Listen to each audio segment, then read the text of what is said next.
par rapport à la création du vocabulaire francophone, vous, en tant que travailleur dans vos divers milieux, vous êtes interpellé là-dessus parce que vous avez, s'il apparaissent chez vous des nouvelles machines ou des nouveaux protocoles ou des nouvelles façons de faire, vous avez à vous poser la question, comment on appelle ça en français, ces patentes-là? Si vous dites, on va prendre le manuel des États-Unis, puis on va garder ça de même, puis ça va s'appeler comme ça, là, il y a quelque chose, on est en train d'abandonner. Puis si on abandonne, nous, ceux qui vont suivre, ça va aller en cascade.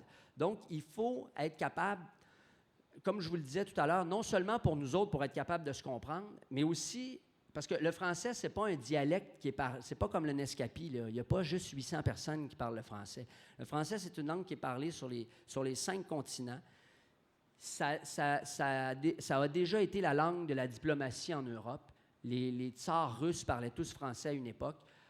À cause des colonies françaises, justement, on parle français en Afrique partout. Donc, c'est une langue qui peut nous ouvrir des portes. C'est pas vrai que quand on lit la presse puis Lisiane Gagnon qui disent « Ouais, mais là, si on parle juste français, on va être bon pour vendre de la poutine à Warbush, puis ça va être la seule affaire qu'on va être capable de faire pour travailler. » C'est totalement faux. Le français est une langue internationale, c'est une langue moderne, on peut faire de la science en français, puis on peut surtout parler à des gens de 5 continents en français. En autant qu'on se considère et qu'on se projette comme étant des francophones qui soient dynamiques et pertinents, puis même qu'on est capable de dire au monde, bien, nous, ici, on en invente des mots en français. Par exemple, le mot « courriel », c'est nous qui l'avons fait entrer dans les dictionnaires du Robert.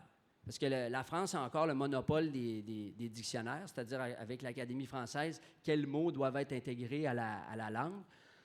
Et malheureusement, eux autres, c'est un courriel pour eux autres, ils appellent ça un mail. M-E, accent grave, L-E, qui est un mail, en fait, qui est un email, en fait. Ils n'ont rien inventé, ils ont juste mal prononcé un mot en anglais. En français, il y a des façons de construire les nouveaux mots, soit en se servant du grec ou du latin, ou soit en prenant 2 mots, puis en les contractant ensemble, puis en forgeant véritablement, comme on fait avec 2 morceaux de métal, on les soude ensemble, puis ça fait un nouveau mot. Courriel, courrier, électronique. Il y a un mot aussi que j'aime beaucoup, qui a été inventé ici. Sur la toile Internet, des fois, il y a ce qu'on appelle un babillard électronique, c'est-à-dire un endroit où tout le monde peut laisser des messages. Bon, bien, babillard électronique, on a appelé ça un Babel, babillard électronique, puis en même temps, ça fait référence au foutoir qui était la tour de Babel, parce que c'est toutes sortes de messages, puis moi, je pense que ça, c'est le génie du français. Le français peut être riche, peut être imagé et peut nommer correctement la nouvelle réalité, pour peu qu'on soit inventif et créatif. Puis ça, au Québec, on sait qu'on l'est. Puis c'est comme vous, dans votre travail, vous avez le droit de travailler en français. C'est un droit qui est inscrit dans la loi 101, qui est protégé par une loi. Donc, si on vous niaise puis on vous écœure en disant que vous allez perdre votre job si vous n'êtes pas bilingue, vous avez le droit de dire, bien, moi, dans le territoire où j'habite, j'ai le droit de travailler en français. De la même façon qu'on disait tout à l'heure qu'on a le droit d'être servi en français à Montréal. Moi, dans les commerces à Montréal, quand je sors du Québec, je parle en anglais, ça me fait plaisir, puis j'ai pas de problème avec ça. Mais chez moi, si tu me parles pas en français, ça marche pas. Il faut qu'on puisse exercer notre pouvoir de citoyen. Et le pouvoir de citoyen qu'on peut exercer le mieux et le plus rapidement, c'est notre pouvoir d'achat. Tu me parles pas dans ma langue, je te donne pas mon argent. Salut. Moi, je fais ça régulièrement à Montréal. C'est très simple.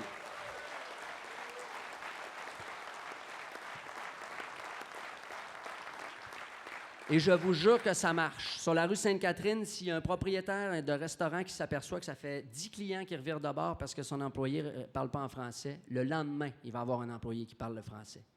Si on l'attaque au portefeuille, là, il va changer. Si on lui dit « Ouais, mais c'est à cause qu'au Québec, on a des lois puis on a des ancêtres patriotes », il va s'en calisser comme l'an 40. Mais si tu lui dis « Tu fais faillite dans 2 semaines, tu ne parles pas français », là, on va y régler son problème. Et ça, collectivement, nous avons une responsabilité. Moi, je le fais. Moi, j'en parle à tous les spectacles, à tous les fois que j'ai le micro pour parler à la télé. Si on avait été en nomination à la disque cette année, on n'aurait pas remercié Jésus, notre mère et notre compagnie de disques. On aurait dit « Le français recule à Montréal. Collectivement, nous devons être préoccupés par ça. » Ça ne veut pas dire d'envoyer chier les Anglais. Ça veut simplement dire de refuser de parler en anglais chez soi. Dans ma maison, c'est moi qui décide comment ça marche. Puis ça, c'est très, très, très simple. Si tout le monde ici, on refuse d'être servi en français, en anglais, ça va... Mais à contrario aussi, si on n'insiste pas pour être servi en français, c'est certainement pas le monsieur du dépanneur qui arrive du Bangladesh, qui peine avec l'anglais, puis si à chaque fois qu'il y a un petit accent, bien, tout le monde y parle en anglais. Puis ça, c'est notre crise de problème de coloniser, ça. Un immigrant qui essaye de parler français, on a la responsabilité de prendre du temps, de l'aider, de le diriger, puis de dire « Bravo, tu t'améliores, ça va bien ». Puis quand on nous dit « Ouais, mais tu sais, ils sont les francophones repliés sur eux-mêmes, puis xénophobes », au contraire, ce qui est fermé et égoïste, c'est de ne pas vouloir partager cette richesse-là avec ceux qui viennent d'arriver chez nous. Comme si le français, c'était une espèce de langue qui nous servait à parler entre nous, la tribu des Blancos, Franco-Cato. C'est une langue qui est riche, c'est une langue qui est belle, c'est une langue accueillante. Tout le monde doit être accueilli en français au Québec. Nous avons à la partager, cette langue-là. On n'a pas à garder ça pour nous comme un trésor égoïste. Il faut que les gens qui arrivent ici soient accueillis à bras ouverts avec le sourire en français. Puis d'un point de vue d'une relation commerciale, pas de français, pas d'argent. Puis j'insiste sur le fait que... Puis j'en profite parce qu'il y a des gens de partout au Québec ici. C'est un congrès national, puis c'est super. Parce que comme je vous disais au début, à Haute-Rive ou dans le nord de l'Outaouais ou de l'Abitibi, on n'est pas conscient de ça. Mais il va falloir qu'on soit capable, nous, les Montréalais, de conscientiser l'ensemble des Québécois au problème du français à Montréal. Puis en la ville de Québec particulièrement. Parce que si on fait pas corps comme peuple avec ça, si on perd la ville de Montréal, au niveau du français, c'est terminé. La ville de Montréal, c'est le bastion, c'est le château fort de l'épicentre de la francophonie en Amérique. Et si ça tombe, tout le reste va tomber en domino par la suite. Donc, il faut que, comme peuple, d'un point de vue national, on soit conscient des problèmes de la métropole par rapport à la langue. Et il faut qu'on soit solidaire. Et dès qu'on arrive à Montréal, on n'a pas à dire « Ah, moi, j'arrive d'Haute-Rive ou de Bécomo, puis là, à Montréal, c'est gros, il y a plein de monde, puis ils me parlent en anglais, je vais essayer de baragouiner Yes No Toaster. » Non, attends un peu, là. C'est pas à moi de faire l'effort chez nous, là.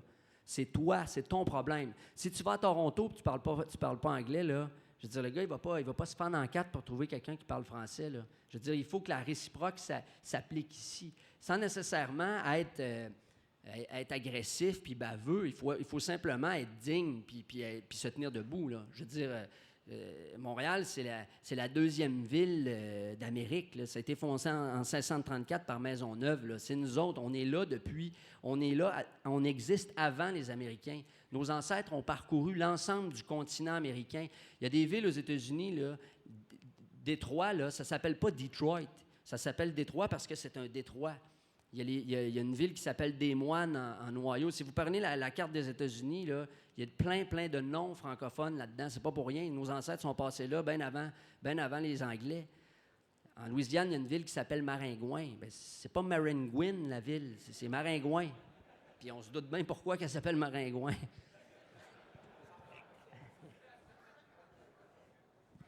Mais ceci dit, par rapport au français, c'est ça, je crois que on est tous, puis vous, puis moi, quand on m'a appelé, quand on m'a demandé « Veux-tu venir parler de français au métallo? » Puis là, il y avait comme, de la part de ceux qui m'ont invité, « Ouais, mais tu sais, tu vas voir, c'est des travailleurs, il y en a qui travaillent dans des usines, il y en a, tu sais, des fois...